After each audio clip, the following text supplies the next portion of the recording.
Ramayampet municipal ఎన్నికల్లో గెలిచిన కౌన్సిలర్లకు returning అధికారులు మధుసూదన్, శ్రవణ్ ద్వారా ధ్రువపత్రాలు అందజేశారు. కాంగ్రెస్ నుండి గజవాడ లావణ్య, రవి, బైరం, స్వప్న, పుట్టి సందీప్, గజవాడ నాగరాజు, దేవుని రంజిత్, డాకీ శ్యామల, పోచమ్మల, నవనీత, టీఆర్ఎస్ నుండి ప్రవీణ్ చౌదరి, చరిత, మద్దెల మాధవి తదితరులు రిటర్నింగ్ అధికారుల నుంచి పత్రాలు అందుకున్నారు. చైర్మన్ ఎన్నికల అధికారి తుప్రాన్, ఆర్డీఓ జయచంద్రారెడ్డి మున్సిపల్ ఎన్నికలు ప్రశాంతంగా జరిగాయన్నారు.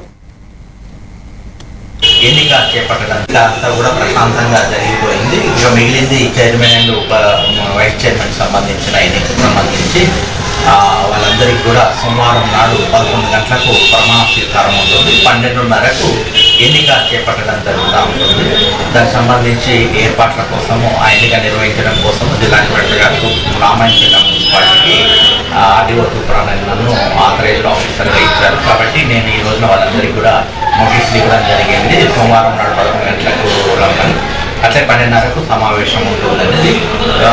వాళ్ళు సమావేశానికి హాజరైనట్టయితే ప్రమాణ స్వీకారం తర్వాత ఎన్నికలు ఆ రోజు నాడు పూర్వం వచ్చినా లేకుండా ఎంతమంది సభ్యులు ఉన్నా కానీ ఎన్నిక జరుగుతూ ఉంది. ఇది సాధారణంగా ప్రొసీజర్ సంబంధించి.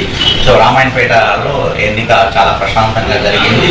దానికి సహకరించిన ప్రజలందరూ కూడా ధన్యవాదాలు తెలియజేస్తూ, అంటే ఉప ఎన్నిక సందర్భంలో కూడా ఇది చైర్మన్ అండ్ ఉప చైర్మన్ ఎన్నిక సందర్భంలో కూడా మున్సిపాలిటీ పరిధిలో 144 అంటే 163 సెక్షన్ బిఎన్ఎస్ అంటున్నారు. ఒక్కొక్క 144 సెక్షన్ అనేవారు. ఈ 163 సెక్షన్ని విధించడం జరుగుతుంది. కాబట్టి దయచేసి ఎవరు కూడా ఈ మున్సిపల్ ఆఫీస్ పరిధిలోకి